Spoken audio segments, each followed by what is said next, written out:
Hi tribals, welcome back to my another video. రండి కూర్చోండి. ఈ వీడియోలో మనము కొత్తగా ఒక విషయం చేస్తున్నాము.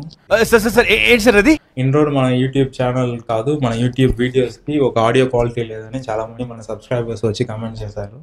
ఇంకా మేము దాన్ని పరిశీలించి మనం ఏం చేస్తామంటే మనం ఒక ఛానల్కి వచ్చి ఒక మైక్ అప్డేట్ చేయాలని ప్లాన్ చేసి ఒక DJI బ్రాండ్ నుంచి ఒక మినీ మైక్ తెప్పించాము.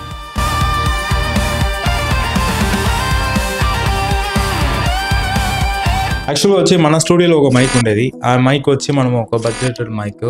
ఆ మైక్లో చాలా ఇబ్బందులు ఉన్నాయి. ప్రీవియస్ మన ఒక వీడియోస్ అన్ని చూసారంటే కొంచెం ఆడియో క్వాలిటీ కానీ అవి కాకుండా దాన్ని వేర్ చేయాలన్నా కూడా కొంచెం డిఫికల్ట్గా ఉంది. దాని తర్వాత కొంచెం వచ్చి మన ఛానల్ వచ్చి గ్రో అయ్యే కొందికి సరే ఈసారి ఒక కొత్త అప్గ్రేడ్ చేద్దామని మన ఛానల్ ప్లాన్ చేసి ఈ యొక్క టెస్ట్లో వచ్చి అమెజాన్లో ఒక DJ మినీ మైక్ అని పర్చేస్ చేసాము. ఈ యొక్క మైక్ ఒక ఆడియో టెస్ట్ చేసి సరే మీకు కూడా డెమో చూపిద్దామని ప్లాన్ చేసి ఈ యొక్క వీడియో మేక్ చేస్తున్నాము. ఈ మైక్లో మీరు చూసారంటే వాళ్ళు ఈ యొక్క బాక్స్ మీద ఏమేమి ఇచ్చారంటే ఒక రిసీవర్ అంట, ట్రాన్స్మిటర్స్ 2 ఉన్నాయంట, దాని తర్వాత ఛార్జింగ్ కేస్ ఇచ్చారు, క్యారింగ్ పౌచ్ ఇచ్చారు, దాని తర్వాత క్లిప్ మ్యాగ్నెట్స్ అంటే ఆ ఒక ట్రాన్స్మిటర్స్కి మ్యాగ్నెట్స్ బ్యాక్ సైడ్ సపోర్ట్ ఉంటుంది అంటే హోల్డ్ చేసేదానికి. దాని తర్వాత వచ్చి ఒక మొబైల్ అడాప్టర్ ఇచ్చారు. అలాగే వచ్చి విండ్ స్క్రీన్ అంటే ఈ ఒక గాలి ఏమైనా సౌండ్ వస్తుంది కదా, సౌండ్ వచ్చినా కూడా ఆ ఒక కుషన్ టైప్ ఉంటుంది, దాన్ని తగిలిచ్చారంటే అది డిటెక్ట్ అవుతుంది అనమాట. అదే విండ్ స్క్రీన్ ఇచ్చారు. అలా చూసారంటే ఛార్జింగ్ ఆడియో కేసు, మన USB-C టైప్ డాక్యుమెంట్. మీరు చూసారంటే ఇది మన ఓల్డ్ మైక్ ఒక ఆడియో క్వాలిటీ, ఇది వచ్చి మన ఒక న్యూ మైక్ ఒక ఆడియో క్వాలిటీ. మీకు ఏమైనా డిఫరెన్స్ కనిపించిందంటే మేము కొంచెం హ్యాపీగా ఉంటాము. ఓకే, మనం అప్డేట్ చేసింది ఒక మంచి విషయం అని. ఇదండి ఫైనల్గా బాక్స్లో ఉన్న కేసు, ఆ కేసుకి ఇచ్చిన పౌచ్, బాక్స్లో ఉన్న కేసు, ఆ కేసుకి ఇచ్చిన పౌచ్ అంటే ఒక సేఫ్టీ పర్పస్కి ఇచ్చారు ఈ పౌచ్ని. దీని తర్వాత దీంట్లో చూసారంటే కంప్లీట్గా హోల్డ్ చేసేదానికి 2 ట్రాన్స్మిటర్స్, ఒక రిసీవరు, ఒక ఇండివిజువల్ ట్రాన్స్మిటర్ 10 grams అంట, వెయిట్లెస్గా ఉంటుందంట. అలాగే మొబైల్ అడాప్టర్ కూడా దీంట్లోనే ప్లేస్ చేసుకోవచ్చు. ఇది దాదాపు 48 hours బ్యాకప్ వస్తుంది. అదే తర్వాత ఈ ఒక దీంట్లో ఉన్న ట్రాన్స్మిటర్స్ వచ్చి 5 hours బ్యాకప్ వస్తుంది.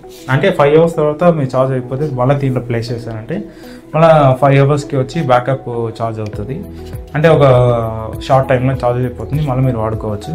అలాగా 48 hours అంటే మీరు దాన్ని పెట్టి క్యాల్కులేట్ చేసుకున్నారంటే దాని అన్నట్టు ఇది బ్యాకప్ వస్తుంది.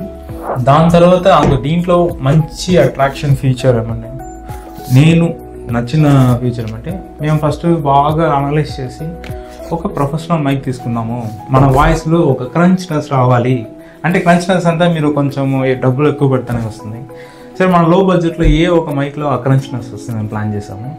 దాంట్లో చూసిన తర్వాత దీంట్లో ఏదో ఒక ప్రొఫెషనల్ యూట్యూబ్ ఛానల్స్ కానీ ప్రొఫెషనల్ వాయిస్ రికార్డింగ్ చేయాలన్నా కూడా ఈ యొక్క మైక్ అని సజెషన్ చేశారు. దీనిలో చూస్తారంటే దాదాపు 48 kHz ఆఫ్ ఆడియో శాంపిల్స్ మన ఒక వాయిస్లో నుంచి పర్ సెకండ్కి వచ్చి కలెక్ట్ చేసి ఒక 24/byte ఫార్మాట్లో చేసుకుంటుంది. అంటే మీరు చూడండి ఒక్కొక్క 48 kHz అంటే ఒక వాయిస్లో అన్ని శాంపిల్స్ పర్ సెకండ్ వచ్చి అది కలెక్ట్ చేసి అది ఒక ఆడియో ఫార్మాట్ నుంచి ఒక డిజిటల్ ఫార్మాట్కి వచ్చేస్తుంది. దాదాపు 250 meters డిస్టెన్స్ నుంచి కూడా దీని ఒక రిసీవర్ ట్రాన్స్మిటర్స్ వచ్చి ఆ ఆడియో కలెక్ట్ చేస్తుంది అంటున్నారు. ప్రైస్ అయితే మనకి 14K వచ్చింది ఈ ఒక అమెజాన్ సేల్లో, దాంట్లో పర్చేస్ చేసాము. ఇంకా మీద మన ఆడియో క్వాలిటీగా ఉంటుంది, హోప్తో ఈ వీడియోస్ చేస్తాం. మన ఛానల్ని మీరు సబ్స్క్రైబ్ చేసుకొని సపోర్ట్ చేయాలి. మీకు ఈ వీడియో నచ్చిందంటే మీ ఫ్రెండ్స్కి షేర్ చేయండి. మనము ఇలాంటి యూస్ఫుల్ కంటెంట్ మళ్ళీ ఇంకొక వీడియో